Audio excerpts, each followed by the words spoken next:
So welcome to Financial Accounting by Coach Samuel Ibanda. Today we are going to learn about major end of year adjustments, and this will also feed into error correction. Now, end of year adjustments, just like for any kind of business, we know that when we are preparing financial statements, we usually prepare them for a period end. And that means that, let's say a year has ended, it could be a month has ended, but more specifically here, we are going to focus on what are some of those adjustments we make at the point of year end. So maybe also just to highlight again, we looked at the accounting process, and we say that it all starts with transactions, and these transactions feed into the source documents, get into the books of prime entry, which are usually the journals, and from the journals we get into the ledgers, and from the ledgers we balance them off to the trial balance. So after we've balanced off our items to the trial balance at the end of the year, we might have some items that may not be captured in the trial balance, as we are going to basically be able to see. And this cuts across no matter, let's say, what kind of business you're in, the different forms of business that we looked at, but also maybe whatever accounting system that you might be using. So at the end of the year, we have to ensure that we pass some entries. We usually call them adjusting entries. And that's why this is also called end of year adjustments. So we have different end of year adjustments that we look at. The first that we look at could be, usually we call them provisions. Now, provisions, as the word goes, provisions means we are providing for something. Provisions means we are providing for something. So we have what we call provision for bad debts. We have what we call provision for bad debts. Now, what are provision for bad debts? Or what somebody would call doubtful debts. Now, I want to tell you today that businesses deal with customers. Businesses deal with customers. And because of the dynamics of businesses, you find that some businesses sell on credit. Some businesses sell on credit. So they sell on cash, but also sell on credit. Now, every time we sell on credit means that we have what we call debtors. We usually have what we call debtors. These debtors are also called, we also called them accounts receivable. These debtors, we also call them accounts receivable. Now, at the end of the financial year, I'll give you an example. If, for example, it's a business, let's say, this is, I'll give you an example. Which example can I use? Okay, let me use maybe Mega Standards Supermarket. So Mega Standards Supermarket sells at cash, on cash basis, but also sells on credit. Maybe sells credit to companies that take in huge quantities. We know very well that to do business in Uganda, you cannot wholesomely sell only on cash basis. You sell on credit. And usually some of these companies sell on credit. The ones that sold to credit sometimes pay maybe 30 days or 60 days.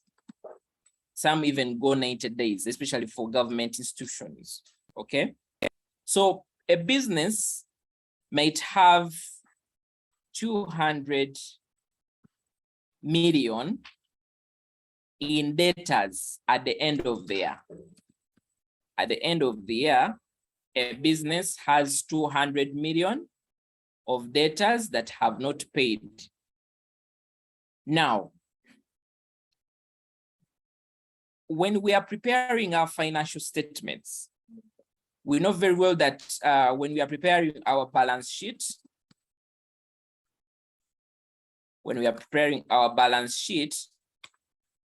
debtors are current assets, and we present them on the face of the balance sheet, which is our statement of financial position. Now, if our debtors, the people we sold to on credit, are worth 200 million, yours is to ask yourself, will all these people that we sold to worth the items of 200 million, will they all of them pay us? You get it? Will all these people that we sold to 200 million, will they all pay us? Now, in most cases, you may find that some people may not pay. Now, we have what we call the prudence concept. We have what we call the prudence concept in accounting. And the prudence concept in accounting says that we should not overstate our profits. The prudence concept says we should not overstate our profits, but we should cater for any possible losses when we are preparing our financial statements. So where we have our debtors that we sold it to, we cannot 100% think that we are going to get all the money. So we have to be prudent and make a provision. Now the provision says that of this 200 million, 10% will be bad debts. Now, somebody called a bad debt, or a group of people called bad debts, are people who default. Basically, they are not going to pay. So if it's 10%, it will be 10% of, let's say, the 200 million. The 10% of the 200 million, which gives you about 20 million. So 20 million of the 200 million are likely not to pay. Now, why is this an end of year adjustment? Is because we do it at the end of the year. It's at the end of the year that we look at whatever we have as our total receivables, and then we make a provision. Now, the 10% is also subjective in nature. And usually the 10% could be maybe from previous business of how you've been operating. And you can be able to tell that if whenever I sell maybe 200 million, 10% of my debtors may not pay. So you make a provision for them. So that's why we call it provision for bad debts. Okay? We'll basically be able to understand this even as we proceed ahead. What more about provision for bad debts means. So provision for bad debts, that is the essence of why we do provision for bad debts. So provision for bad debts is also just one of the adjustments that we make. Now, as we have bad debts, we also have doubtful debts. Now, the difference between bad and doubtful debts is that for bad debts, these are people who are totally not going to pay. Either somebody has died, either somebody has relocated to another country, either maybe a company that you sold 2 items has gone bankrupt. Such a company is not going to pay. So that company will be rendered a bad debt. Now, doubtful debts, usually this is a case where they are basically your debtors, but you doubt their possibility that they will pay. You doubt the possibility that these debtors will actually pay. So what happens is, in the same way, they are part of the provisions. So you're providing and saying, in case they don't pay, this is the amount of money that I put aside. And usually these provisions will be from your profits. Remember, you declare your profits by looking at your expenses and your income. So you're just being prudent to cater for any possibilities of those people that you sold to on credit that may not pay. Okay. Again, we'll be able to appreciate that as we proceed. Then we have depreciation. Now, depreciation comes in because the assets that we operate with as a business depreciate. Basically, the assets that we work with as a business depreciate. Now, if these assets depreciate, by depreciation, we mean they decrease in value. Assets decrease in value.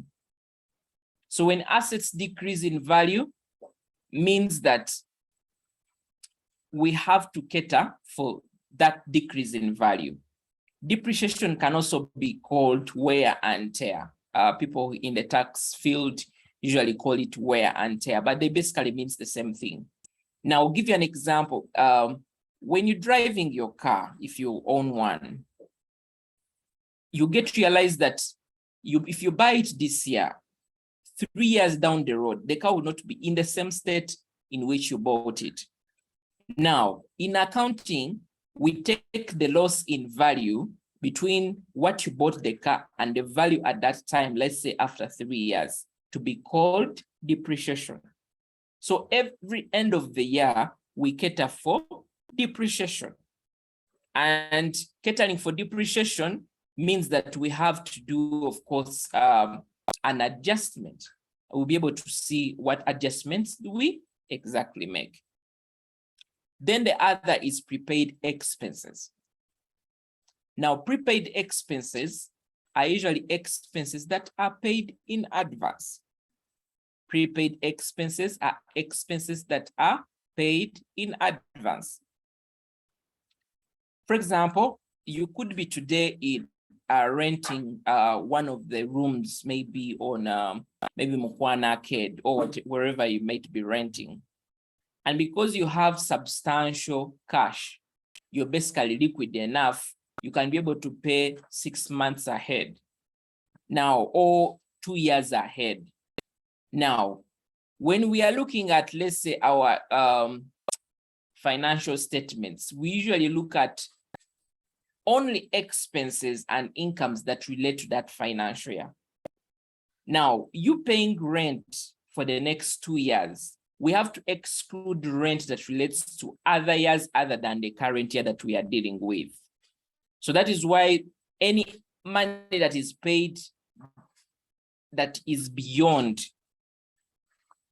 the financial period, we actually regard it as a prepaid expense. So that is very important. And then we have what we call incomes.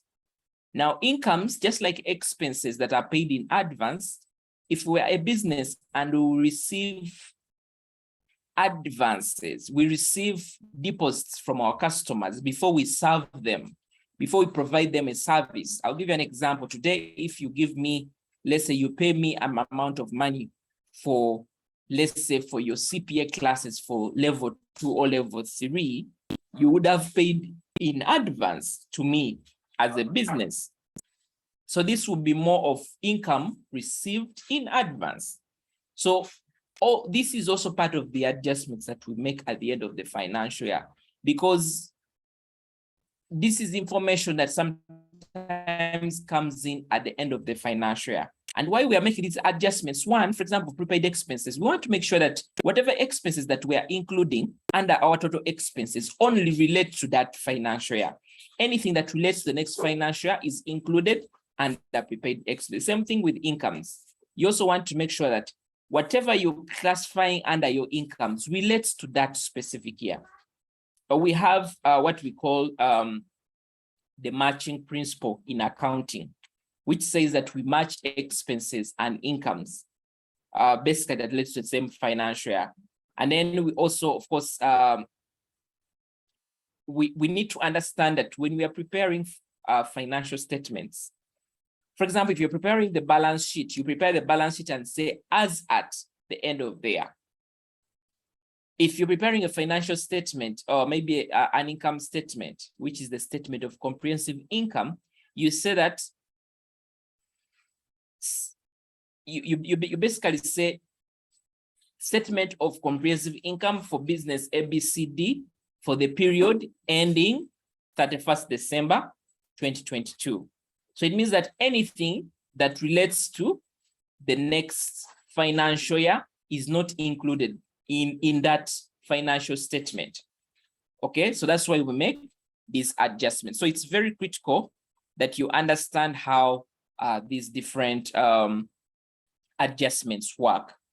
The other is the accrued expenses. Now, these are also expenses that you have incurred, but they have not invoiced for them. Now, you'll find a situation where the people that, let's say, maybe offer you expenses, offer you services, for example, maybe offer you telephone services, offer you maybe electricity, utilities, offer you different other expenses. By the time you close your financial accounts at the end of the year, maybe these people have not invoiced. So if these people have not invoiced you, but these expenses relate to that financial year, then you find yourself in a position where you have to include these expenses. So we usually say that you accrue these expenses. So accruing for expenses means that we are going to include expenses which they didn't invoice us for, but those expenses relate to that financial year. So that is important. Then we have provisions for corporation tax payable. We also need to appreciate that taxes are usually paid at the end of the year. When you proceed through your career and learn more about corporate taxation, you'll understand that companies, for example, pay 30% of their profits, and this is usually paid at the end of the year. So at the end of the year, much likely you have not paid the taxes, because mostly the final tax return is prepared 6 months. Basically, the deadline for preparing the final tax return is 6 months after the period end. Why URA gives you such a time is because they want you to prepare your financial statements, and if possible, you get an auditor to audit them. So because you cannot close 31st December and you have an auditor audit you the same day and give you the statements, so URA gives you this provision. Now, that's why you need to make a provision for the tax that you're going to pay. Definitely you look at, let's say, your profits and compute 30% and be able to make the provision that you need to make at that level. So that is very, very important. And then, of course, we also have for appropriations in cases where you have, let's say, shareholders that you need to pay dividends to. You make some provisions in case maybe you either proposing dividends or you have transfers to the reserves. Okay, will be general reserves is also one of the areas where basically what reserves, your understanding of reserves should be that reserves is money set aside for specific purposes within the organization, and this money is usually set aside from the profits. Okay, so this is money not distributed to shareholders, but set aside for specific reasons. For example, you might set aside maybe some funds to purchase a fixed asset, might set aside some funds to expand your market and ABCD. So that's very important for you to appreciate that.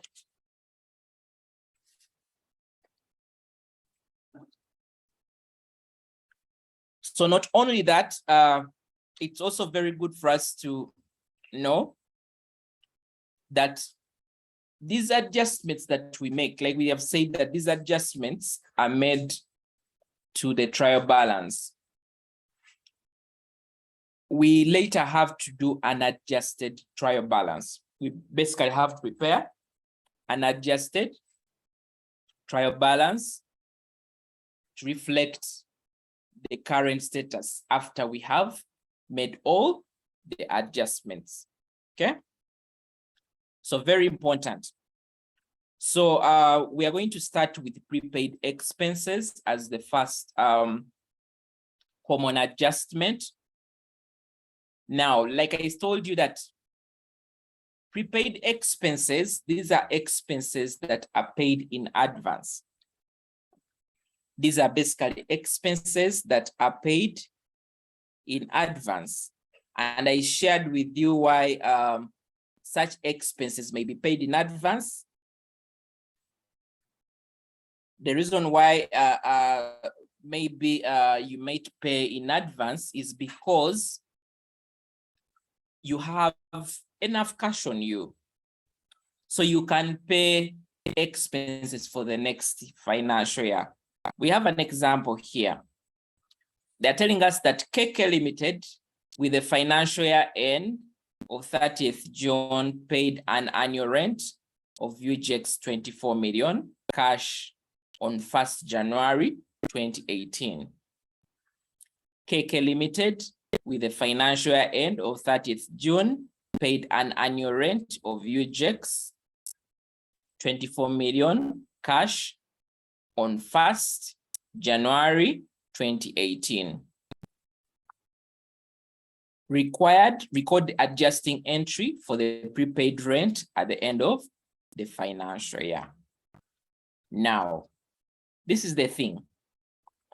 The financial year 2017-2018 ends on 30th June 2018.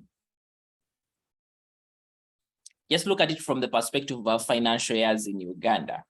The financial year for 2017-2018 ends on 30th June 2018.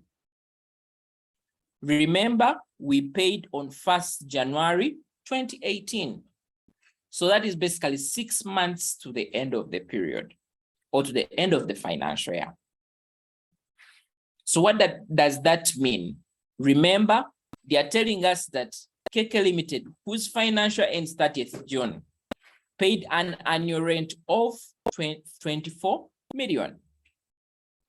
So when we are remaining with only 6 months to the end of the financial year, we paid 24 million. So what happens is we have to first understand what is the monthly rent, because they are telling us they paid an annual rent of 24 million. So the monthly rent is basically 24 divided by what? Divided by 12, which gives us what? It gives us 2 million per month. So it is 2 million per month. Again, once we know that it is 2 million per month, we want to ask ourselves, so what relates to this financial year?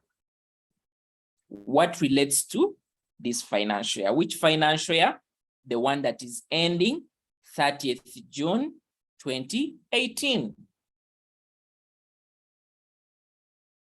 So part of what was paid will relate to the financial year that is ending 30th June 2018, and the balance will relate to the next financial year, which starts 1st July 2018. So it means that we are going to consider the 2 million times 6 months, because we paid on 1st January 2018. And this means that we are remaining with how many months to the end of the period? We are remaining with 6 months. We are basically remaining with 6 months to the end of the period. So 2 million times 6 means basically 2 million times 6, that gets us to about 12 million. So this is what happens. So we are saying that since the financial ends in June and they paid rent for 12 months, this means that the 6 months rent spills to the following financial period. And the portion that spills to the next financial period is called prepaid rent. So prepaid rent is basically 2 times 6. Prepaid rent is basically 2 times 6. Just as whatever we are considering for this financial being 2 times 6, even prepaid rent will be 2 times 6, basically a half. So what is going to happen in our adjusting entries? We are going to debit prepaid rent with 12 million, and we shall credit rent with 12 million. Now, why are we debiting prepaid rent? We debit prepaid rent because prepaid rent is an asset. And we said very well that when assets do increase, we debit them. Every time assets increase, we do what? We debit them. So that is why we debit our prepaid rent, because it is an asset. Now, why do we credit rent at this level? Remember, this is an adjusting entry. This is an adjusting entry. So what we are trying to basically do is we are adjusting our rent account. We are basically adjusting our rent account. We are removing the portion that relates to prepaid rent and debiting our prepaid rent account. And then we are crediting the rent account with how much? With 12 million. And we are saying that being prepaid rent for the financial, this is basically, this is a narration on our adjusting entry. But this is what you should pick, that every time you have a prepaid rent, whenever you read a statement and they're telling you that part of the rent was prepaid, what you should do is debit your prepaid rent because it is an asset, and an asset, whenever it's increasing, you debit it and credit your rent account, okay? Now, this also cuts across other expenses as well. In case we had paid in advance for insurance, would take the same position in adjusting our insurance. Would also go ahead to also adjust our insurance in the same way. So like I said, a prepayment is a current asset. And that's why we are debiting it, because we say that whenever assets are increasing, we debit them. So that is very, very important. And we're also saying that this current asset will be taken to the what? To the statement of financial position. What is a statement of financial position? Is the balance sheet. And under the balance sheet, we have assets. Under assets, we record fixed assets or non-current assets, and we also record current assets. Like I said, the difference between non-current assets and current assets is that non-current assets exist 12 months beyond the financial period. Well, the other assets, the current assets, for them, they will exist basically within 12 months. So that's very important for you to appreciate. All right, now this is another example. Let's look at how this insurance goes on. So you're telling us that on 1st July 2017, KK paid insurance of 9.6. Cash for how much? This is for 2 years. They're telling you that record the adjusting entry for financial year 2017-2018. So what is happening here? Remember, if they're telling you the financial 2017-2018, this financial 2017-2018 ends 30th June 2018. So it ends 30th June 2018. And it starts when? It starts 1st July 2017. This is how the financial years in Uganda run. Whenever they say 2017-2018, you know that this is the financial that ends 30th June 2018. So at the start of the financial year, KK, which is the company, they're telling us paid insurance of how much? Of 9.6. For how long? For 2 years. Now, what should come to your mind is basically we paid for 2 years, but in terms of our recognition in our financial statements, we should only be looking at the expense that relates to that financial year. And anything that relates to the next financial year, we regard it as a prepaid expense. So the first thing that we do, like what we did in the previous example, is that we have to get back down and get the 9.6 and divide it by 24. Where do I get the 24? 24 is a representation of the 2 years. 24, we are now translating them in months. So when you get 9.6 and divide it by 24, that gives you 400,000. So at the end of the financial year, 2017-2018, we will have a half of the insurance. We shall have half of the insurance used up for that year because it's 400 times 12. And the other half will be used in the next financial year since the insurance was for 2 years. So it means just dividing 9.6 divided by 2, which is 4.8. So basically the 4.8 will be under your prepaid insurance. And in your assets, under your current assets in the statement of financial position, you'll have this item called prepaid insurance. Now, just like I'm saying, we debit our prepaid insurance with 4.8. And then we credit insurance, which is 4.8. So this gives you a picture of basically what we do. Now, the reason why we credit insurance, remember this is an adjusting entry and it is at the end of the financial period. Why we credit insurance? Insurance is an expense. If you remember very well our ALICE model, we say that we credit insurance, we credit expenses when they are reducing. Now, because we have part of the insurance being transferred to the prepaid account, means that we have to reduce our insurance account with 4.8 because this 4.8 does not relate to that financial year. Okay, so that is very important.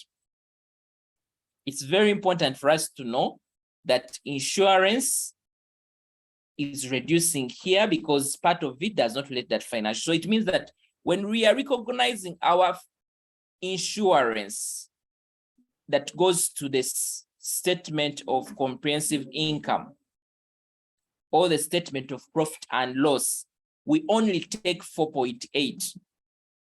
We only take 4.8 because as part of the 9.6, it's only 4.8 that is for this year. Remember, when we are preparing our statement of profit and loss, we only look at transactions for that year. And we take this insurance to be under our operating expenses. Now, I want also to comment about the aspect of the asset. Now, like I said, prepaid insurance is an asset. Prepaid insurance is an asset because you're going to utilize this money in the future. So prepaid insurance is included under your current assets. Prepaid insurance is included under your current assets. And this will mean that when you're preparing your financial statement of financial position, the 4.8 will be under your current assets. Now, I just want to comment about this 0.5. So basically, this 0.5 is the representation of a half. 0.5 is basically a half, 1 divided by 2. Now, the reason why they are telling us that at the end of the year, half of the prepaid insurance had been used up means that, remember, we paid 9.6 at the start of the year.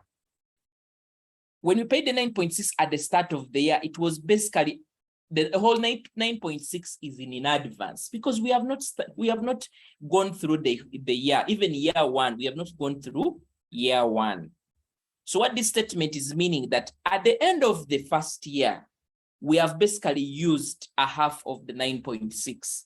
And why it is so is because this 9.6 is for 2 years. So it means that at the end of the first year, you've used a half, which represents 0.5. So that's why we multiply 0.5 times 9.6, or multiplying 12 months times the 400,000, and we're able to get the same answer.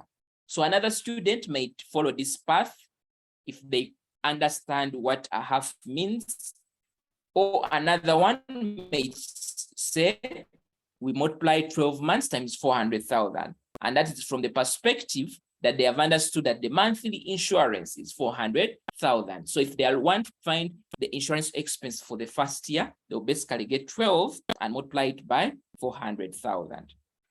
So that is what happens here. So you can either do a half times 9.6, which a half is 0.5, or do 12 months times 400,000. So I hope that is clear. So that is what basically happens with prepayments. So you'll be able to appreciate the prepayments even as we proceed ahead.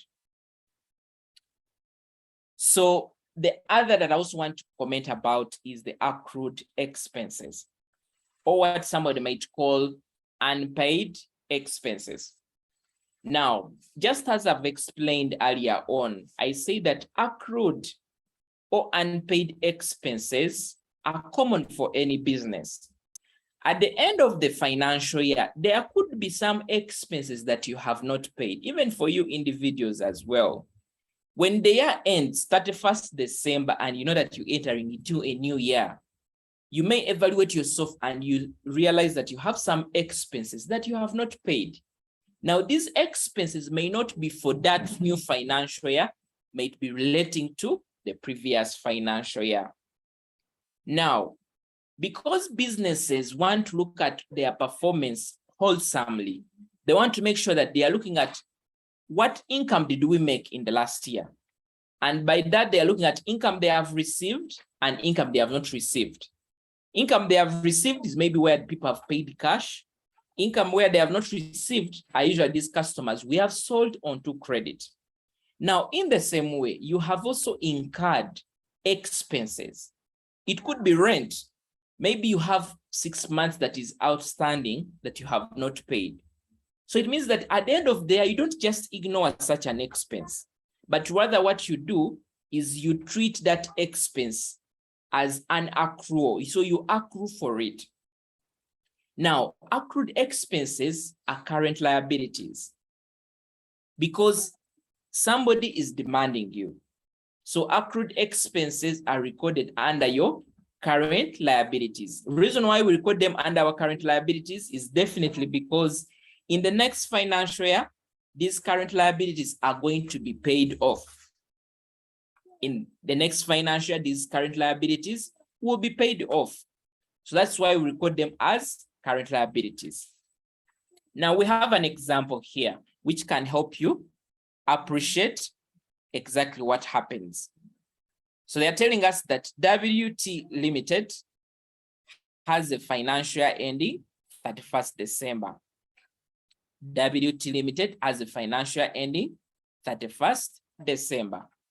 So they're telling us that at the end of the financial year of 2017, salaries amounting to 40 million could not be paid till January 2018.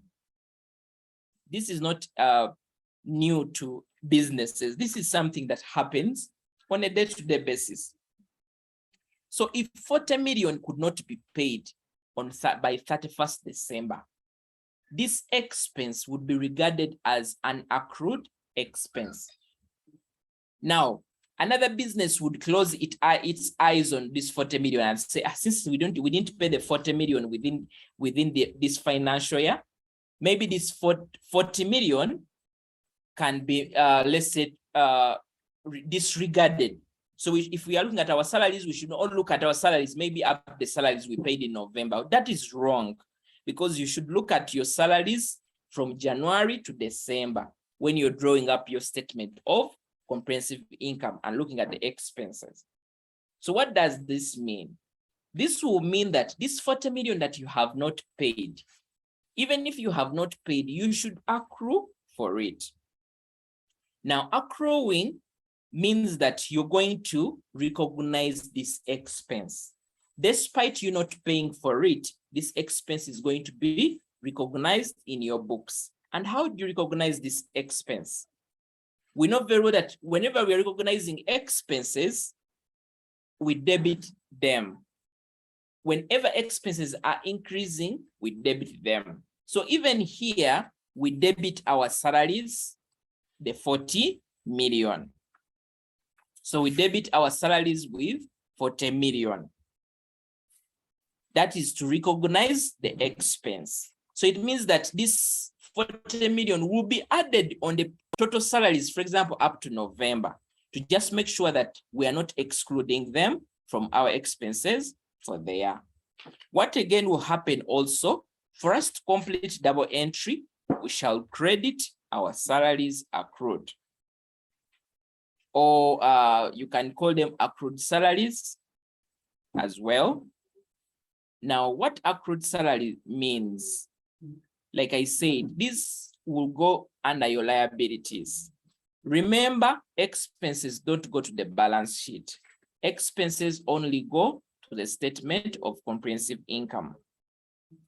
So, if we have our accrued salaries, these will go under our current liabilities in the what? In the statement of financial position. So this is just a narration. Usually, when we are doing journals, we usually will have what we call narration. So they are telling us that this is being the amount of accrued or unpaid salaries for the period of 2017. Now let's look at a second example. Let me just try to give you another example here. I'll use my Excel just for you to appreciate what might happen. So I'm going to say ABC Limited,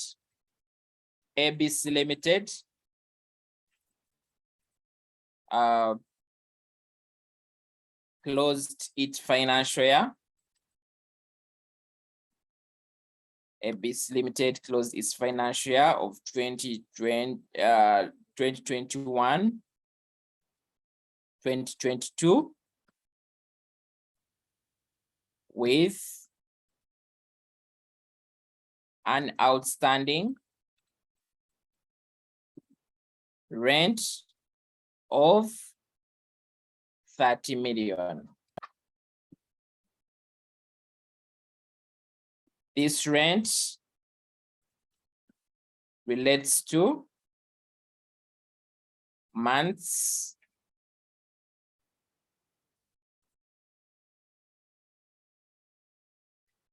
April, May, and June 2022. So what this means is that you know very well that the financial 2021-2022 ended 30th June, ended 30th June 2022. So you're telling us that at the end of this year, these guys had not settled how much? 30 million in rent. So the adjusting entry that we have to make here is, despite us not paying this 30 million, we should recognize it. And how do we recognize expenses? We debit them. So we shall debit our rent with 30 million. And we shall go on to credit our what? Our accrued rent. Now, accrued rent, we say that this is a liability, and sometimes you can call this a payable. And this goes in your what? In your balance sheet. So we know very well that this item goes under expenses. It goes under expenses, under what? Under the statement of comprehensive income. The statement of comprehensive income is also called the profit and loss. It's also called the profit. You can call it profit or loss account. Sometimes that's what they call it. It's the same thing. Sometimes this is also called the income statement. Same thing. So you shouldn't be confused. And we say that this other accrued rent, goes as a current liability. It goes as a current liability within what? Within our statement of financial position. It goes as within our statement of financial position. So that is very important for you to know. Of course, this is also called a balance sheet. This is also called a balance sheet. Very important for you to appreciate what that exactly means.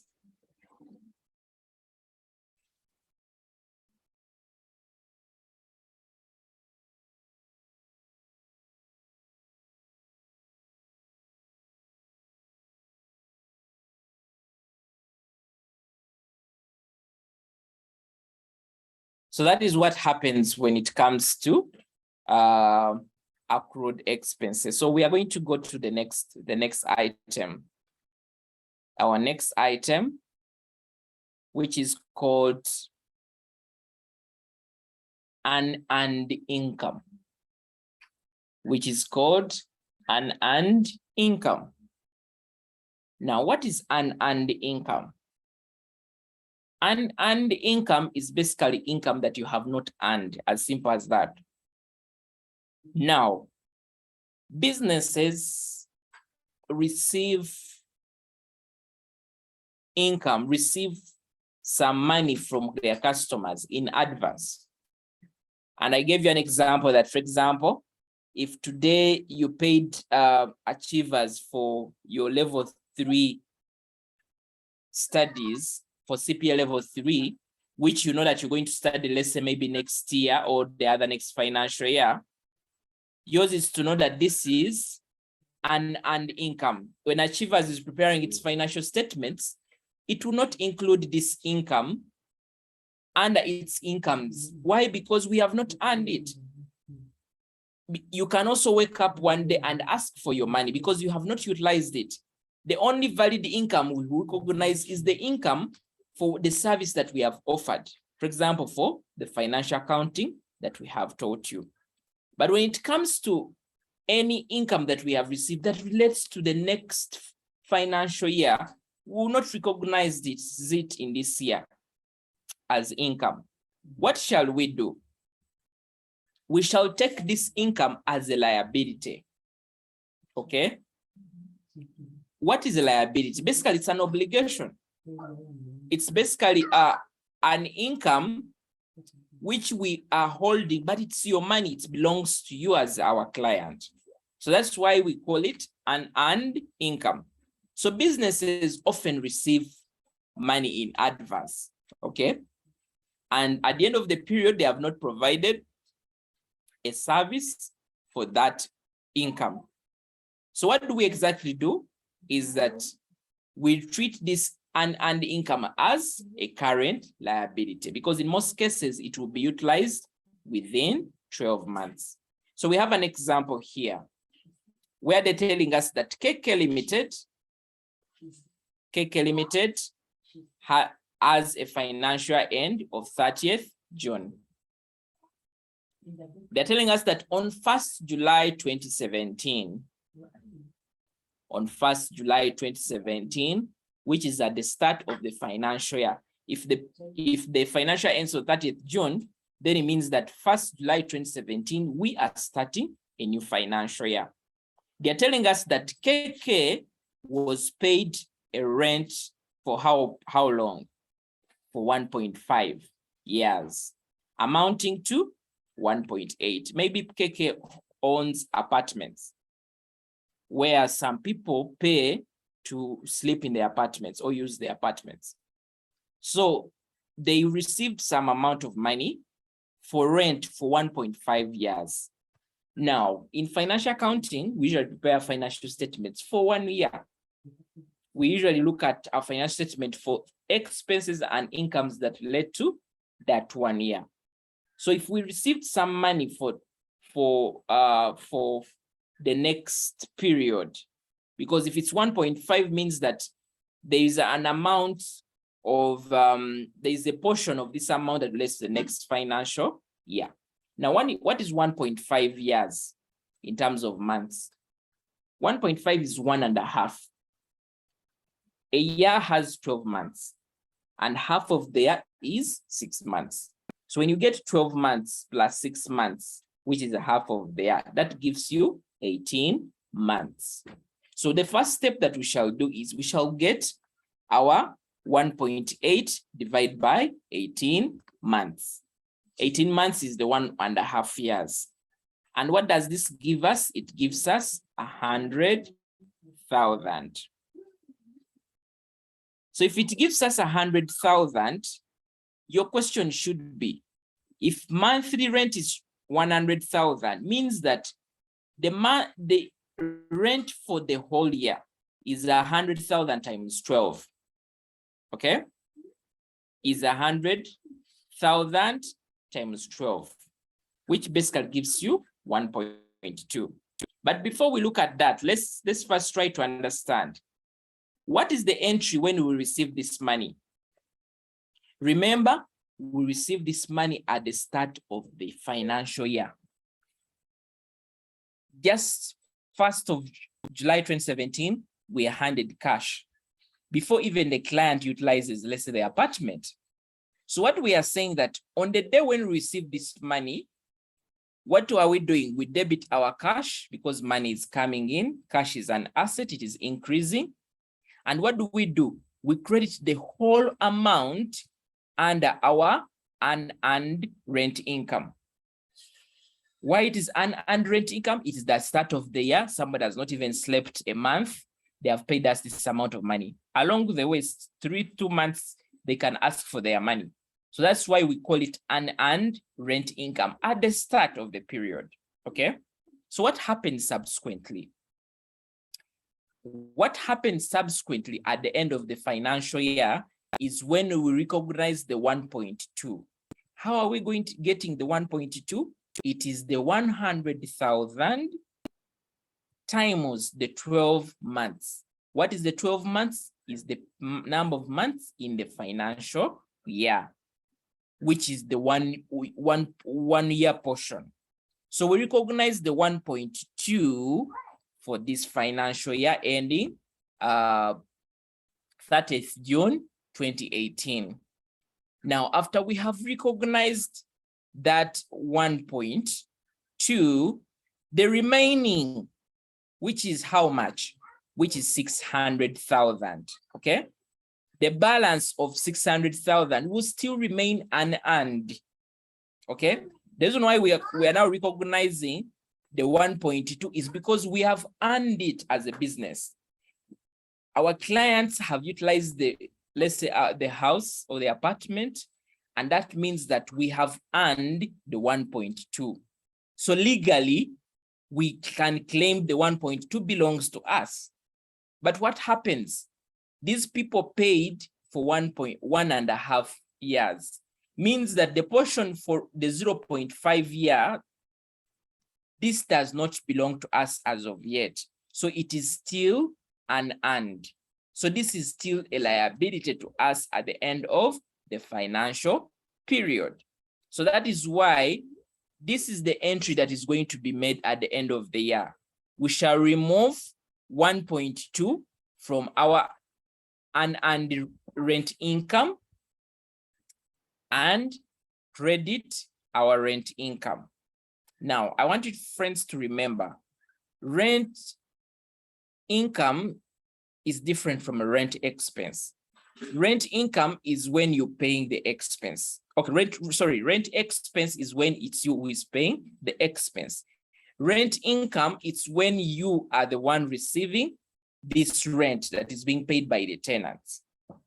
Now, whenever income is increasing, we credit income. Income is always credited when it is increasing. So in this case, we are crediting our rental income because it is increasing, just like the way we did for expenses. Here, salaries were accrued and we were increasing them, we debited. When it comes to income, it is the reverse. We go ahead to credit the rent income. So we are crediting rent income with 1.2 because income is increasing. Why are we debiting our unearned rent income? Why we are debiting our unearned rent income is because at the start of the year, when we are receiving the cash, at the start of the year when we are receiving cash, what did we exactly do? We went on to debit our cash, which is 1.8, and we credited our unearned rent income. We credited our unearned rent income of 1.8. So there's an amount of 1.8 that is sitting in this account called unearned rent income. So at the end of the year, we are basically just removing 1.2 off this account. So what are we doing? We are now debiting. You know very well that when you're debiting an account that you already credited means that you are reducing it. So we are basically essentially saying that the 1.8 that was put to this account should now become 600,000. So we are reducing it by 1.2. Okay. So that's why we are debiting. Because we credited here, reducing it means that we are, so at the end of the day, this account of rent, of the unearned rent income is going to have a balance of 600,000, okay?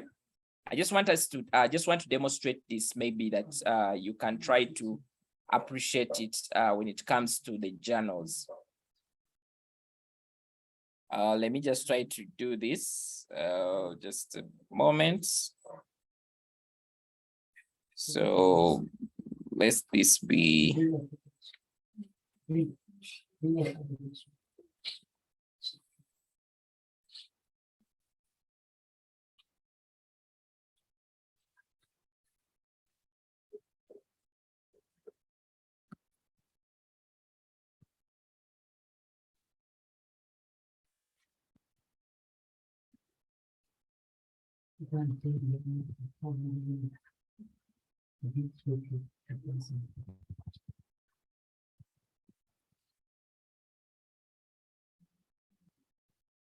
So I just want you to be observant. I want to demonstrate this in ledgers, maybe to help you to understand exactly.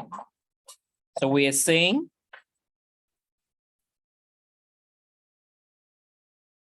at the start of the, when we are receiving the rent, we don't take this rent directly to our rent income account because we have not yet earned the rent. And so we are saying that we debit our cash account and credit our unearned rent income account.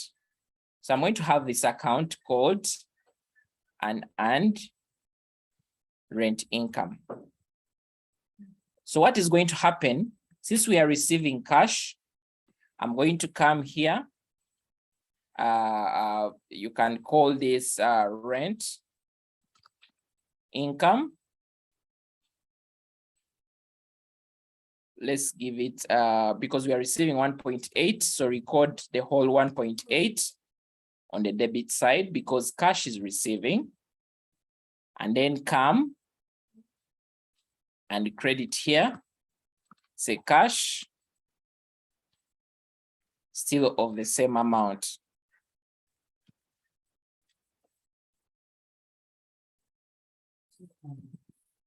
Like that. So we have 1.8. So this is at receiving. This is at receiving the rent. Okay, that has been paid. Now, this is adjustment at the end of the year. They told us that at the end of the year, what do we do? At the end of the year, they told us that we shall debit our unearned rent income with how much? With 1.2. And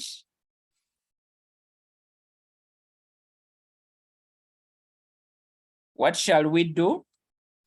After debiting this, we shall credit our rent income with how much? With 1.2. Like I said, the reason why we credit our rent is because rent is an income. So rent is increasing. So income as of rent is increasing. So that's why we credit our rent of 1.2. Unearned rent income is reducing. Why? Because already we are utilizing 1.2. So I just want to demonstrate something small here. So I can open up a rent income account. So what I'll do, just basically do is I can do this.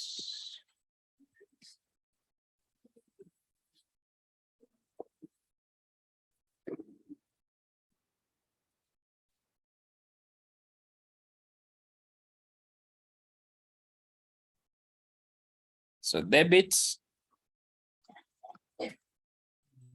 credit.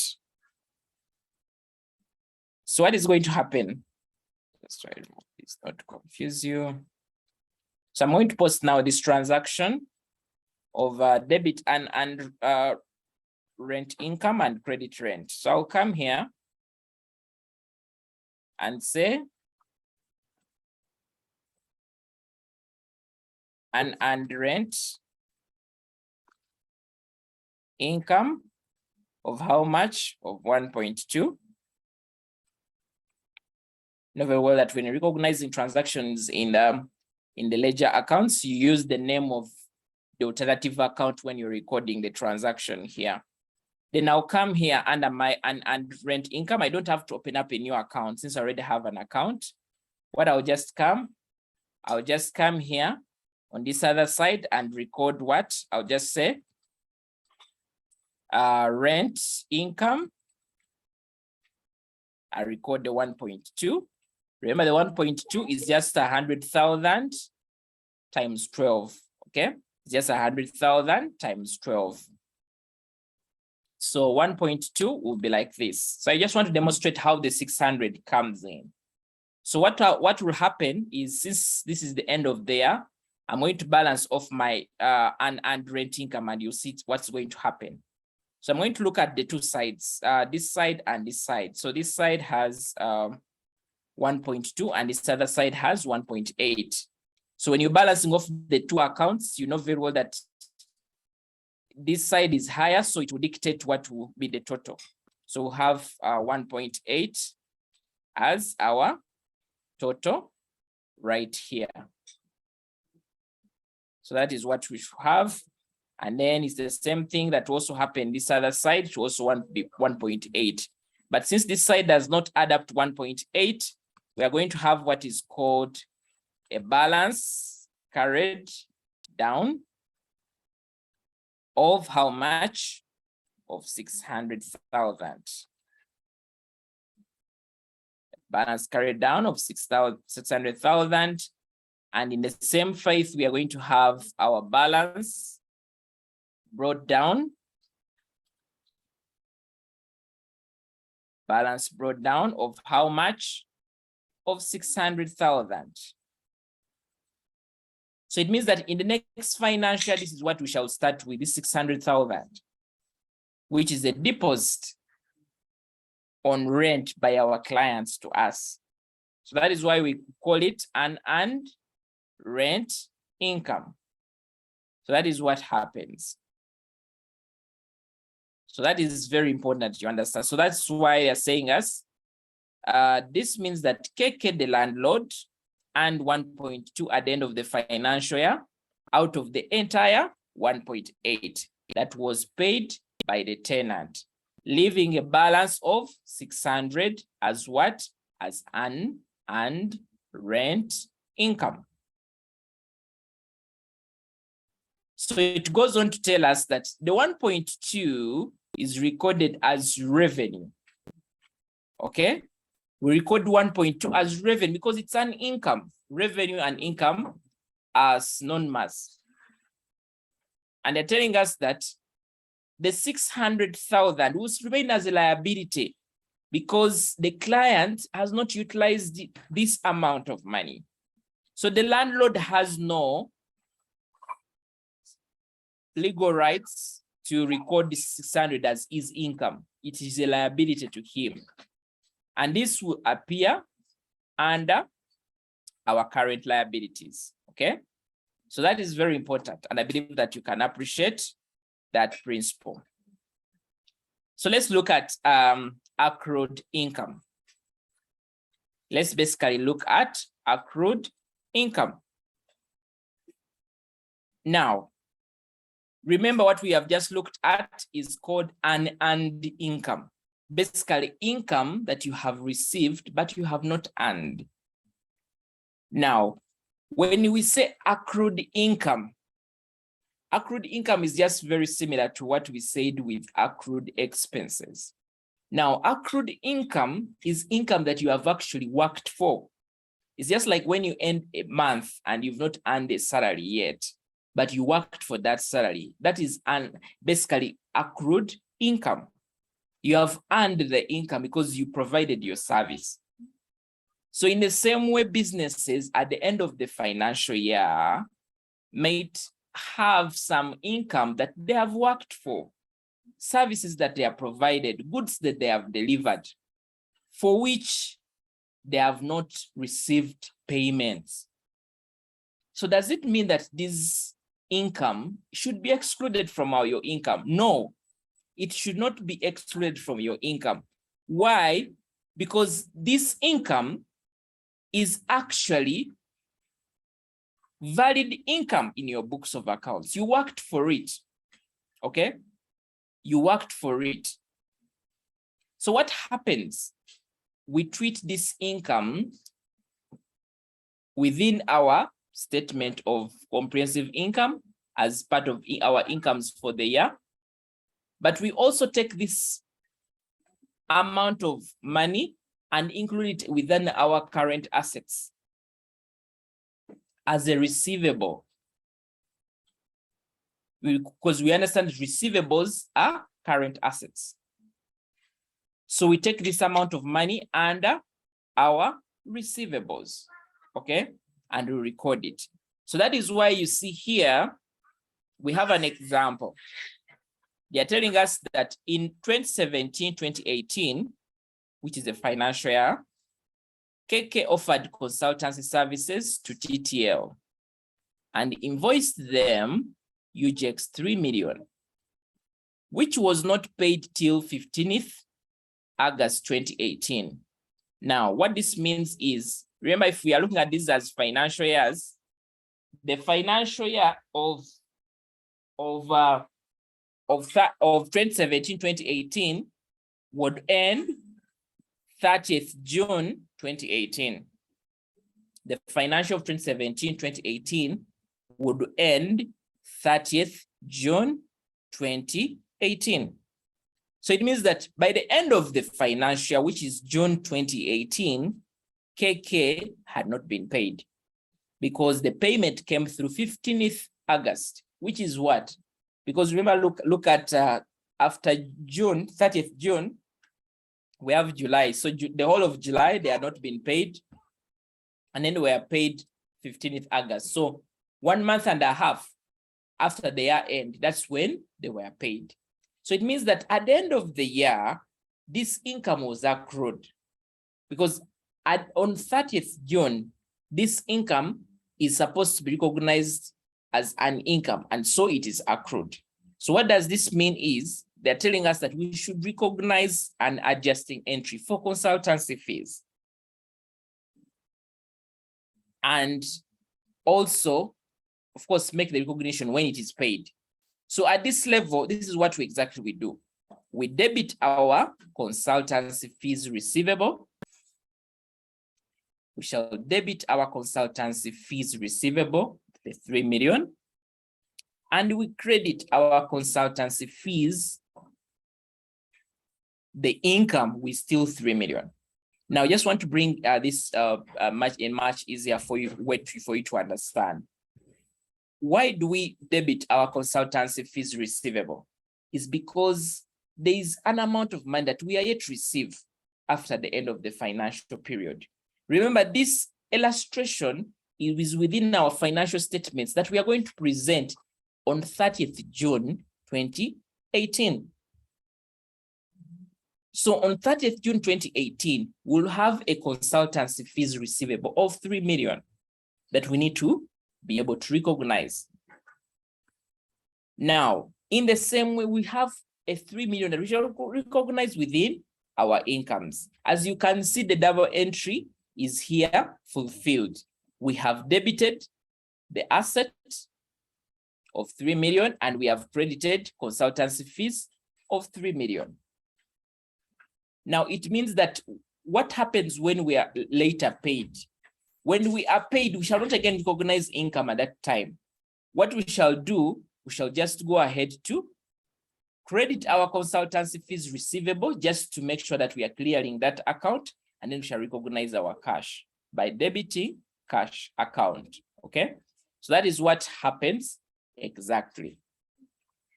And this is what they're actually trying to demonstrate here. So it means that in summary, the 3 million will be reflected as an income, even if we have not received it, and it will definitely be part of our profit or loss. And the other portion will be reflected. Of course, the same fees will be under your current assets in the statement of financial position. Now, after they have paid, like I told you, we don't recognize income again. We shall just affect our consultancy fees receivable of how much? Of 3 million. So we debit our cash at bank because we are receiving money, and then we shall credit our consultancy fees receivable. Okay, so this is very important for you to really appreciate and have in mind. Okay, so I hope we don't have any question, especially for my friends who are joining this online. If you're joining this as part of maybe as a recording, you should be able to either share your questions in the WhatsApp group and we can be able to support you accordingly. Okay, but I also provide you, these notes are provided to you so you can be able to go back and read and conceptualize and understand, as well as the recording can be able to be shared with you just in case maybe you've had unstable internet, for you just to appreciate. Okay. So allow me proceed with the next end of year adjustment called depreciation, okay? So earlier on, I tried to explain to you that businesses in the way they run, they operate with assets. What are assets? Assets can either be non-current assets, which are fixed assets, but they can also be non-current assets. Now, current assets usually last for a period of 12 months. Non-current assets will go beyond the 12 months. Non-current assets are also called fixed assets. Other people call them the long-term assets. Now, the long-term assets, which could include furniture and fittings, it also could include motor vehicle, it could also include buildings, these depreciate. They basically lose value. Now, this loss in value is what we call depreciation. Now, as a business, we have to cater for this reduction in value. So at the end of the year, we should be able to depreciate our assets. Now, in terms of definition, you can say that depreciation is the allocation of a tangible asset cost over its economic useful life. You can call it an allocation of a tangible asset's cost over its economic useful life. So for depreciation, we're basically using it to account for the declines in the value of asset against the useful life. Basically, the life of the asset within the business, okay? Now, there's also a disclaimer here that depreciation does not represent the loss in the asset's market value due to maybe during the reporting period. We're not just looking at the asset maybe dropping in value, maybe because of how the market is operating. Here we are looking at the actual loss in value. If it's a vehicle, you're using it every day. So every day it's losing value. If it's a building, you're sleeping the building and there's wear and tear of the building every day. So that's the depreciation we are talking about. Now, here, they also bring in another term that is very similar to depreciation, which is called amortization. Now, as depreciation is for the physical non-current assets, and by me calling them physical means that they are tangible, as depreciation is for tangible non-current assets. As depreciation is for non-current assets, amortization is for the intangible assets. Now, I'll give you an example. A tangible non-current asset, I've given you examples of furniture, building, as well as motor vehicle and ABCD. Intangible assets are usually assets that we cannot touch physically. But some of these could be, for example, goodwill. Goodwill is like customer loyalty. Airtel has been in existence for a long period of time and it has built customer loyalty. That is why you see somebody will ask you, do you have an Airtel line? Because they want to call you on Airtel. So it's a loyalty that they have built. The same thing with maybe a company, let's say maybe like MTN or banks. They have built loyalty. That is goodwill. Now that's an asset that you cannot easily value. Okay, not value, but not touch. You cannot touch. The other could be a trademark. Okay. If you love cars, you know very well that we have Benz. Benz has a logo, has a trademark. And some of these trademarks that are even sold to other companies to produce these brands. Nokia is a brand. You can see that now there are still phones that are coming through with the brand of Nokia. It's a trademark. And once a phone has the word Nokia on it, it's another phone. That's an intangible asset that you cannot touch. So intangible assets, we have goodwill, we have trademark, we have patent rights. Okay. Copyrights, they're also intangible. For example, if somebody has a song or they have a book, the copyrights are intangible in nature. It's an asset. So those assets that we cannot touch, we don't depreciate them, but we rather do what? We amortize them. So we are saying that depreciation is the systematic allocation, okay? Depreciation is a systematic allocation of a depreciable cost of intangible or tangible over its useful life. Now we're going to appreciate more to understand why we are saying a systematic allocation. Now we have what we call the depreciation methods, okay? These methods help us to be able to calculate depreciation. So we shall try to understand how can we calculate depreciation and why do they call it a systematic allocation? Because there is a method.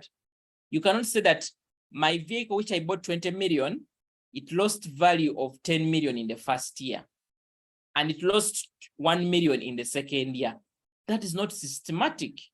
We believe that if it's a vehicle, it may maybe reduce its value by a fixed amount every year. If you bought it 20 million, we can say that maybe it's going to be losing maybe 3 million every year over its useful life.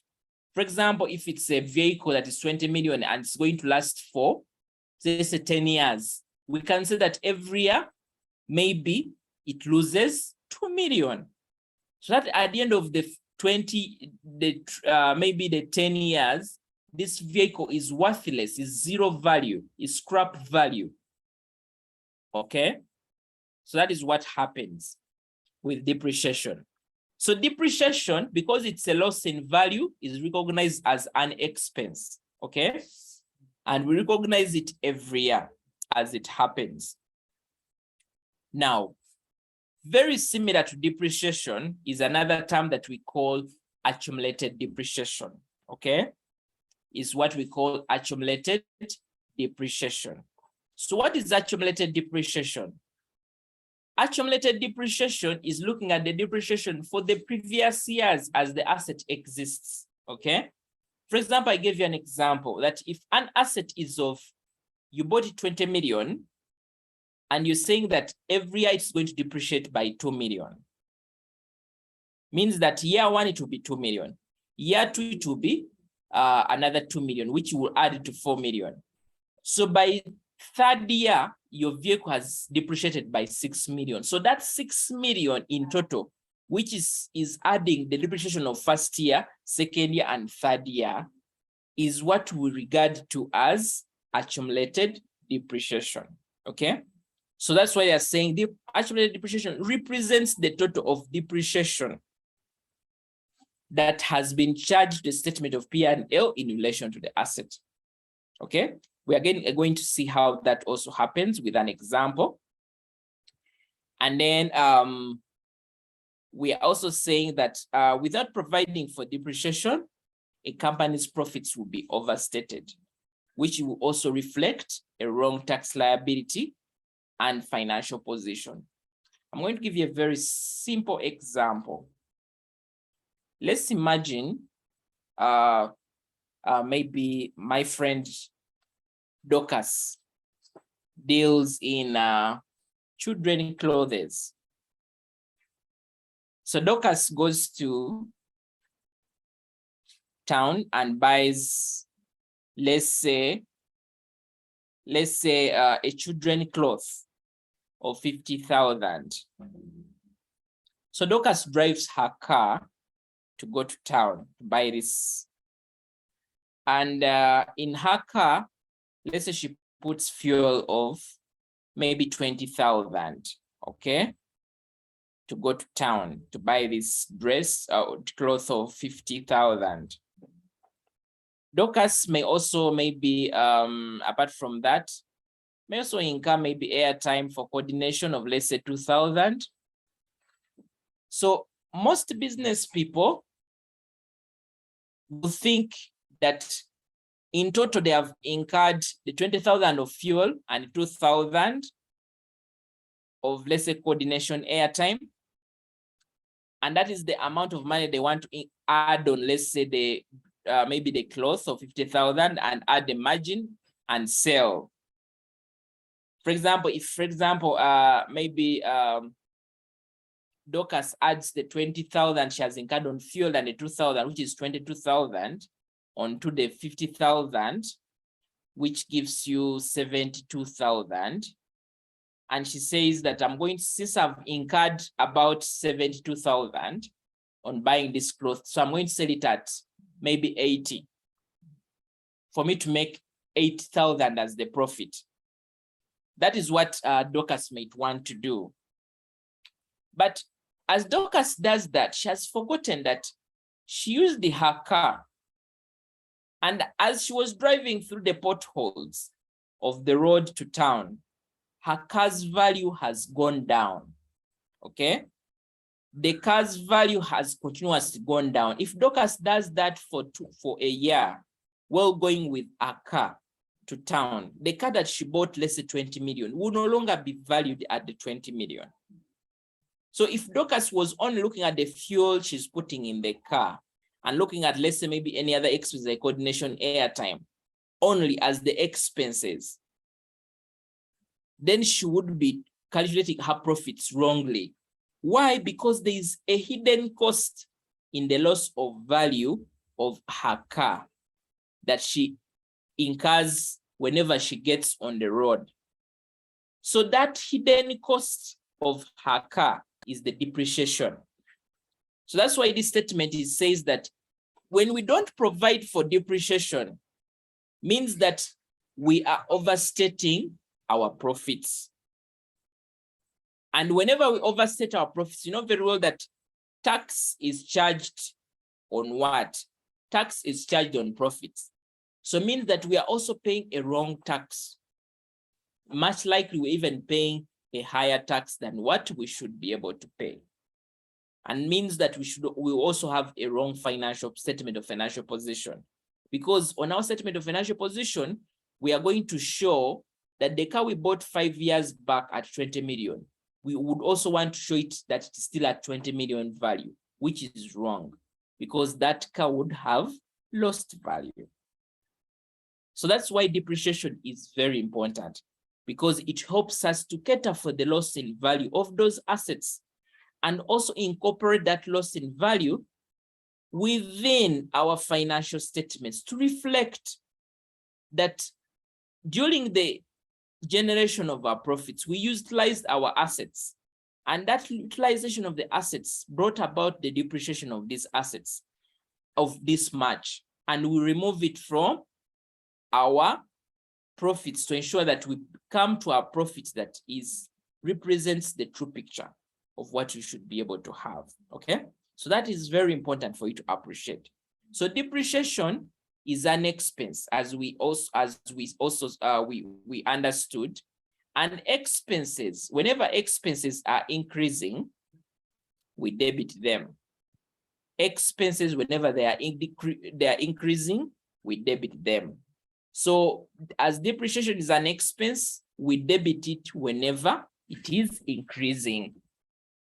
So the entry for depreciation is we debit depreciation expense. We debit depreciation expense. What do we credit? We credit accumulated depreciation. We credit accumulated depreciation. We are going to see how this comes. So as we proceed, it's also very important for us to appreciate the depreciation methods, okay? It's also very important for us to appreciate the depreciation methods. Now, remember we said that depreciation is systematic allocation. It's a systematic allocation. So means that there are methods that we use systematically to compute our depreciation. Now, friends, for basically our study, we need to appreciate that there are many methods of calculating depreciation. As you can see, we have what is called the straight line method. We also have what is called the reducing balance method, or which is also called the double declining method. We also have what is called sum of years digits method, and we also have what is called the units of production method. Now, specifically for our study for financial accounting exam, we are going to restrict our study to these two methods because these are the two methods that are examined in the exam. But you can also take some time to just appreciate the rest of the other methods so that you can be able to know what exactly they involve. So let's look at the first one, which is the straight line depreciation. Now, just so you know that straight line depreciation means that we have the same depreciation every year. Like I gave you an example, if you have a depreciation of, if for example, you have an asset you have bought of 20 million, and you said your depreciation is 2 million every year, that means that that is straight line depreciation. Okay, straight line depreciation. So let's see. Straight line depreciation, the formula is you get the asset cost, in bracket the carrying amount, basically the value of the asset, you subtract the scrap value and divide it by the economic useful life. Okay, I'll just demonstrate it here for you, maybe to basically understand. So straight line depreciation,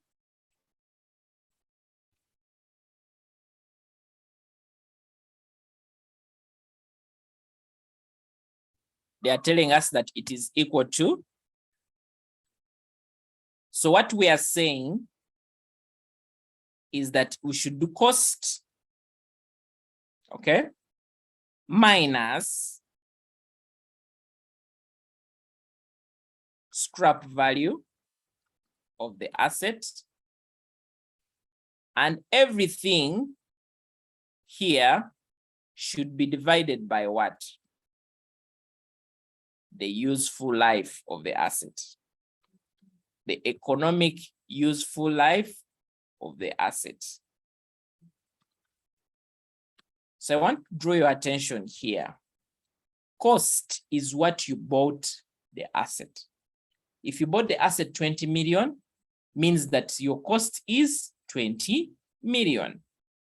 Scrap value means that that is the value at which that asset will no longer be of value to you. You're basically just going to sell it in scrap, as the saying for these days is.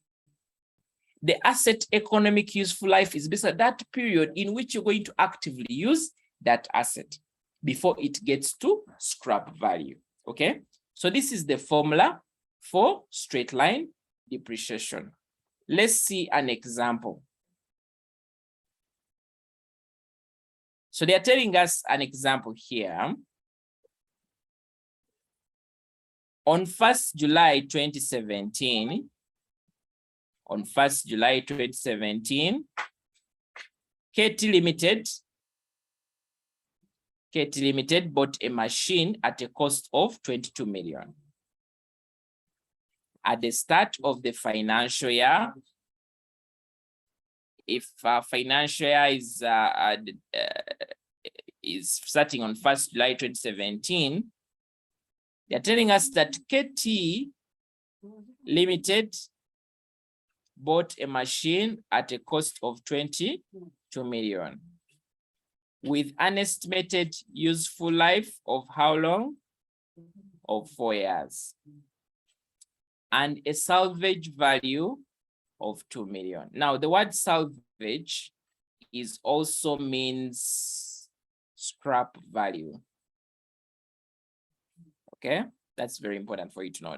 Salvage is also the other name for scrap value. So the scrap value is 2 million. So you're telling us that using straight line method, calculate the machine's depreciation per year and show the double entry and the machine's depreciation schedule. Now, remember our formula? This is our formula of straight line depreciation is equal to cost minus scrap value divided by the asset is economic useful life. Okay, So you just come and substitute in here. They're telling us that the asset it was bought at 22 million. So you basically come here and say 22 million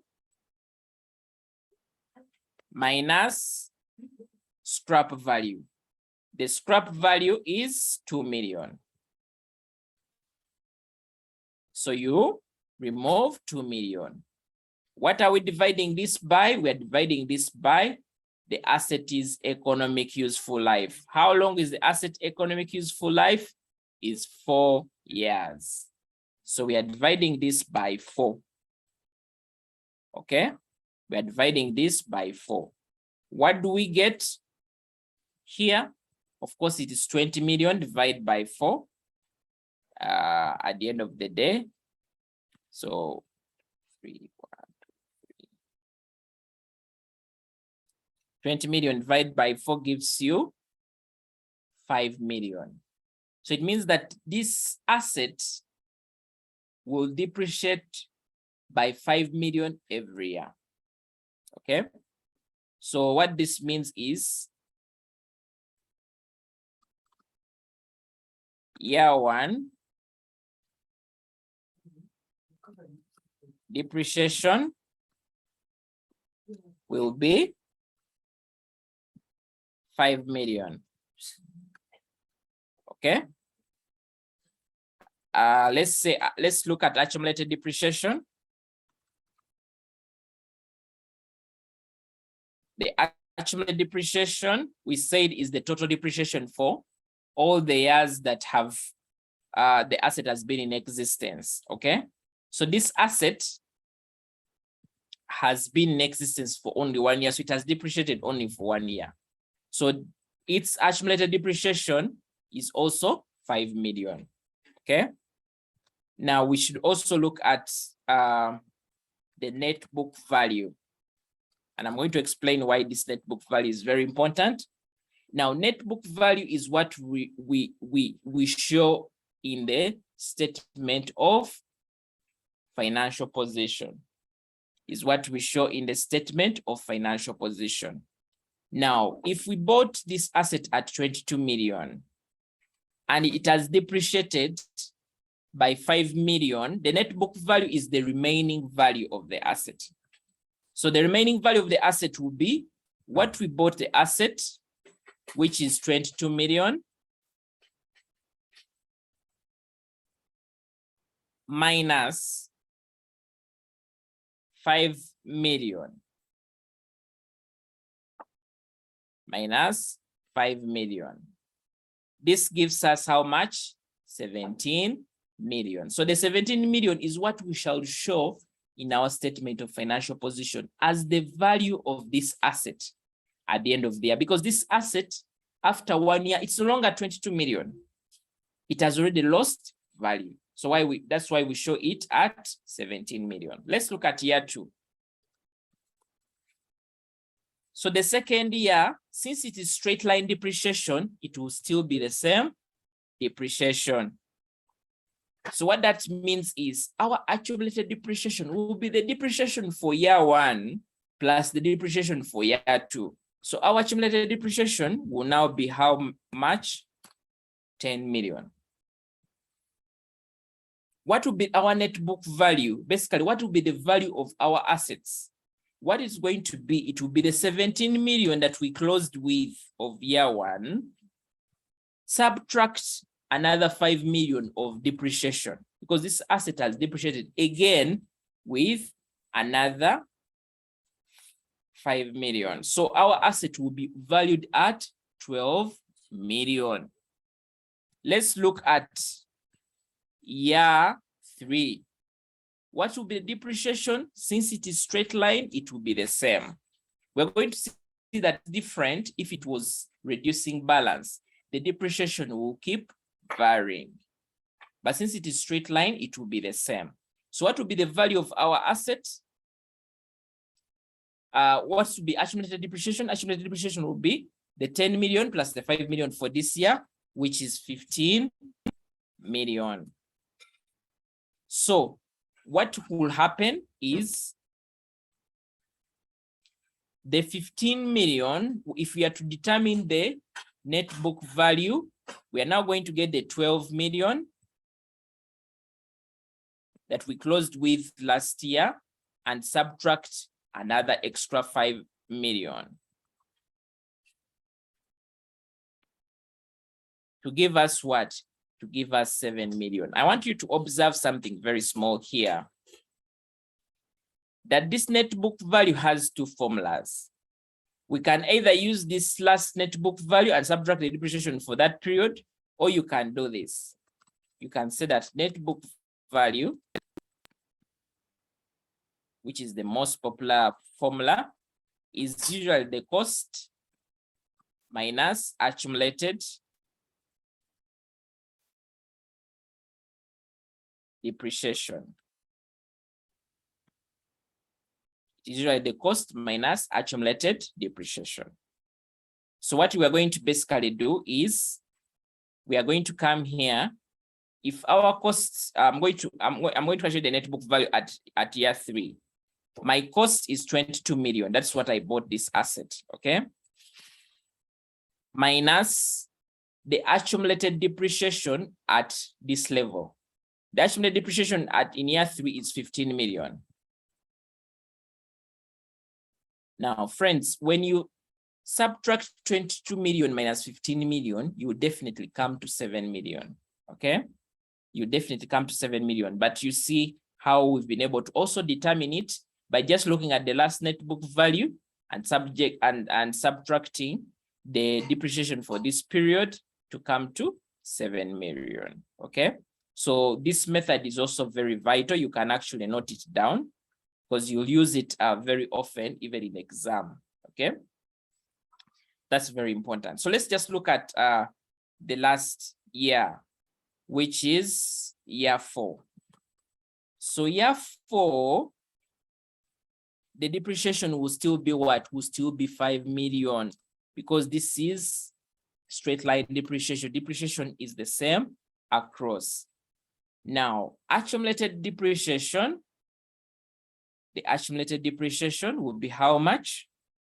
We're going to be the last 15 million that we had, add 5 million, which will give us 20 million. What is our net book value? Let's use this method up. What was our cost? Our cost was 22 million. We should remove accumulated depreciation of 20 million.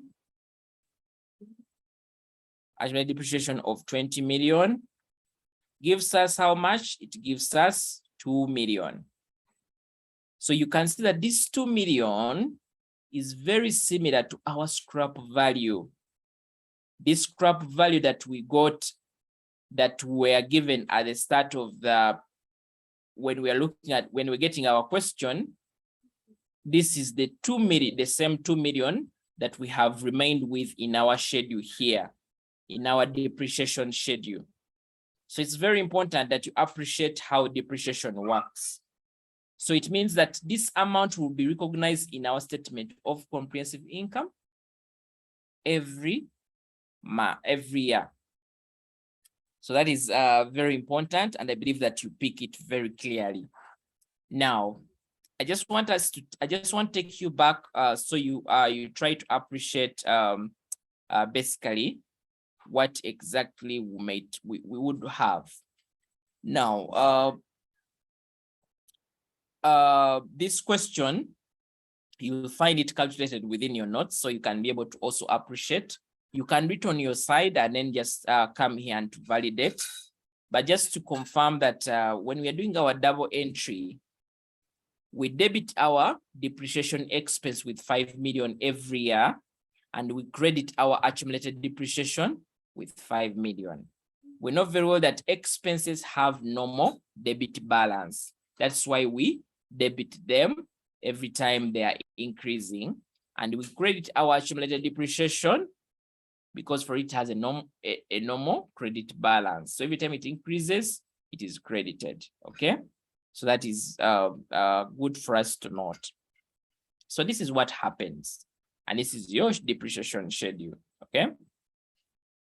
Now let's look at reducing balance as our last method, okay? Since I say that for financial accounting, we shall just focus on the two methods, that is the straight line method as well as the reducing balance method. So reducing balance method means that the depreciation is different year per year, okay? But we have a fixed percentage of depreciation that is deducted from the cost, okay? Now, in the first year, they're saying in the second year, the same percentage is taken from the reduced balance, okay? So it means that in the second year, we don't look at the cost. We rather look at the reduced balance. We look at the net book value, okay? We look at the net book value, which they have already given us here. They're saying cost less depreciation already charged. Remember what we said with the net book value? We say that this is the cost minus accumulated depreciation, which is the same thing as cost, remove the depreciation that has already been charged. So this method is also called diminishing balance method, just for you to appreciate. So let's see, we have an example here. So they are telling us that a machine was bought at 10 million and depreciation is to be charged at 20%. So they're asking us that you're required to calculate depreciation for 3 years. Now, I want you to observe clearly here. We have bought our asset at how much? At 10 million. Now, in this case, they are not giving us scrap value and ABCD. What basically they have given us is a percentage. And this is something that you also see even when you see in exams. Mostly exams, they'll give you percentages of depreciation. So if we are using the reducing balance method, in the first year, we shall get the 20% because they're telling us depreciation is to be charged at 20%. So we shall get the 20% and subject it on the 10 million. So when you get 20% and times it 10 million, you get 2 million. So the 2 million will be the depreciation for our first year. So if an asset was bought at 10 million, and for the first year we have charged depreciation of 2 million, what this means that our net book value means the value of that asset at that period. Another word for net book value is called carrying amount. So the net book value at the end of first year is actually 8 million. So if it's a machine, you say that my machine is worth 8 million. Although I bought it at 10 million, it has depreciated 2 million and it is now 8 million. Now, since it is reducing balance, let's look at second year. Second year, this is what is going to happen. Second year, depreciation expense is charged on the 8 million, not on the 10 million. We charge the 20% on the 8 million. We charge 20% on the 8 million, not on the 10 million. If it was straight line, we shall still charge the 10 million. And that means that depreciation will be the same, 2 million for all the years of the useful life. But this time we are charging 20% on what? On the 8 million, which is our net book value. Okay, so that means in simple sense, your formula for reducing balance will look like this. Reducing balance, depreciation will be like this, will be percentage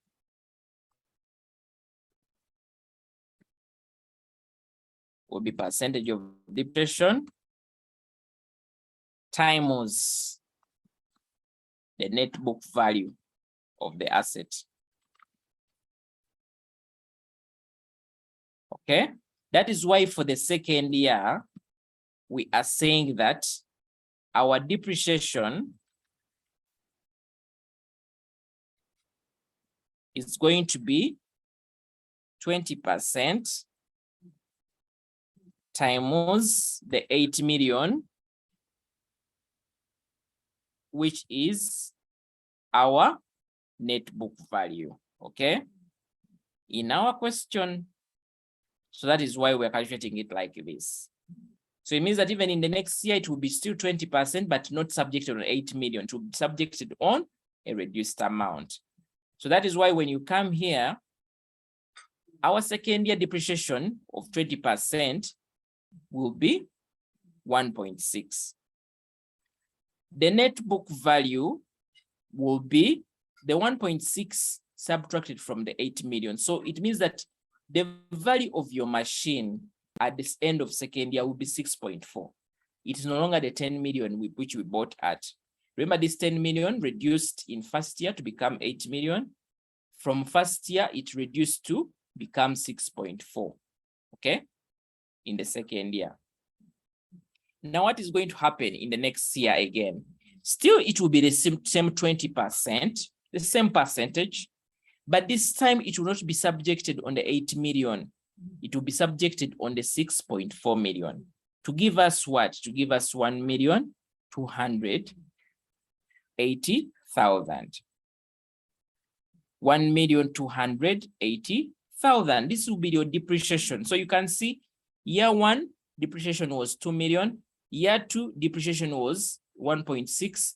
Year three, depreciation was 1.2. You can see that the depreciation keeps on reducing. The reason why this is also called reducing balance method is because the amount that we subject to depreciation keeps on reducing. In the first year, we subjected it on a 10 million. In the second year, we subjected it on 8 million. In the next year, we subjected it on 6.4. So it keeps on reducing. So that's why it's called a reducing balance method. So at the end of the third year, our net book value, the value of our asset, will be 5,000,1.20. And this will be just 6.4 minus 1.28, okay? So that is very important. So if you want to do your schedule, your depreciation schedule like what we had, this is how it will look like. Your year one has 10 million. Its depreciation will be 2 million, which is the same thing as accumulated depreciation, because by year one, your asset has not depreciated for several years. It doesn't depreciate for 1 year. So usually the depreciation is the same as accumulated depreciation, giving you 8 million as the net book value. Year two, your net book value will now be 8 million, which is your same carrying amount. The CA here is meaning carrying amount. Net book value can also be called carrying amount. This also gets to 3.6, okay? The 3.6 is getting the 2 million plus the 1.6. Remember our 1.6? Our 1.6 was a depreciation for the second year. We said accumulated depreciation is looking at the summation of the depreciation that has happened the previous financial years. So 2 million plus 1.6 gives you the 3,600,000 that you're seeing here to give you this net book value. Year three will have the 6.4. We all know how we got the 6.4 here. The 6.4 was our net book value in year two. This 6.4, we subtract the accumulated depreciation of 4.88.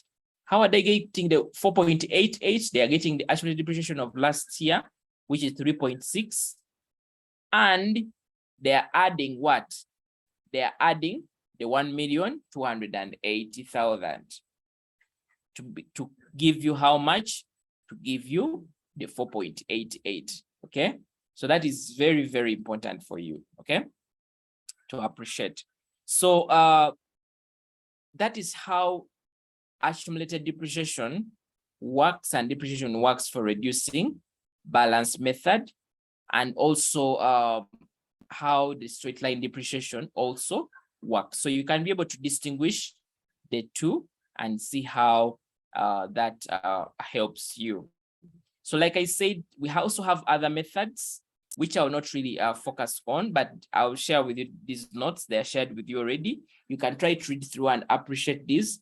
But for preparation of the financial accounting exam CPA, you can be able to look at the two methods, the reducing balance and the straight line method, okay? So you can be able to take your time to just look at the rest of the other, and then those can be helpful to you, okay? So the next part of this lecture includes bad and doubtful debts, okay? Now, I already did this lecture, so I have already notes for this lecture. It is a recording already, which I'll be able to just share with you, so you can be able to start from there, and then you can be able to pick up. Now, these end of year adjustments are very key in your preparation of financial accounting exam. Why? Because most of the questions that are set, and I'll just show you an example of one of the questions. Hope I can get CPA paper 1.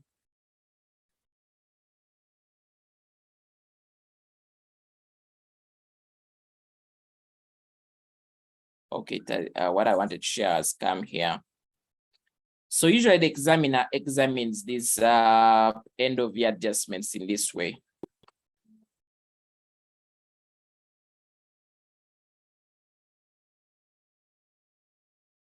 So you can see this is question 2. Definitely question 1 is usually objectives. And these are usually 20 objectives. They're usually given to you separately. But usually the examiner will give these end of year adjustments under what? Under the additional information on such questions, okay? That come in in this paper. For example, you can see here, they're telling you that total utility for the year ended was 9.8. 7 million was paid for utilities during the year. So what this means is that 7 million is for utilities during the year. The balance is for utilities in the next financial year. As simple as that. So what is happening in this transaction is that we have a prepaid utilities of 2.8. I hope you see the same thing that as I see. We have a prepaid utilities expense of 2.8 because 7 million was for utilities during the year. It means that the other balance is for utilities in the next period, okay? So that is very critical for you. Now, the other aspect that you also need to see here, again, we have something here where they're telling you that office rent of 18 million was outstanding as at the year end. What does this mean? This means that 18 million has to be accrued. This office rent. So this will be an accrued expenditure.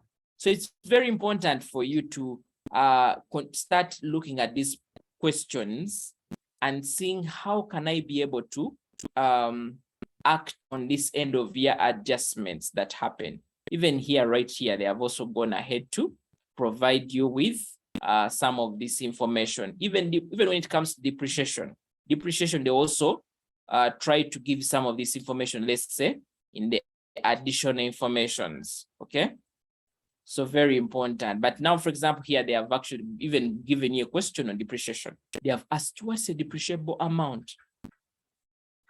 What is a depreciation charge? We've looked at those things within the notes, okay? They have gone ahead to also give you a question here with different assets. Are these assets? Yes, they have given you different items here with additional information. And down here, they are going to provide you information, determine the cost of land, prepare the financial statements, impact of the two proposed methods. There is something here that they were talking about. The finance team is debating whether they should use straight line method or reducing balance method to depreciate the building. The expected useful life of the asset is 50 years with a residual value of 50 million. Again, scrap value can also be called residual value. It can be like we saw when we are calculating straight line depreciation. So the examiner has given you this basically this statement for reasons of you being able to calculate your straight line depreciation. So this is very important. So friends, whatever we are studying in this course actually examinable, okay, is examinable. And I usually encourage you to go through these notes as we're doing them. I also have those revision notes, not only revision notes, but the revision recordings that can be able to help you appreciate some of, because I go topic by topic. For example, I have revisions on depreciation where I've gone topic by topic to be able to help you appreciate exactly what you should be doing. Okay, so that is very important. So make sure that you appreciate. After here, you go through some of those recordings for the topics that we have covered, just to appreciate these topics and also practice. Practice is very important for you to make sure that you grasp these concepts. You also improve your speed. Okay, so that's very important. So I want to appreciate all those that have joined this class online and those that have also maybe accessed the recording. And I look forward to seeing you to the next class. Okay, so thank you so much for being part of this.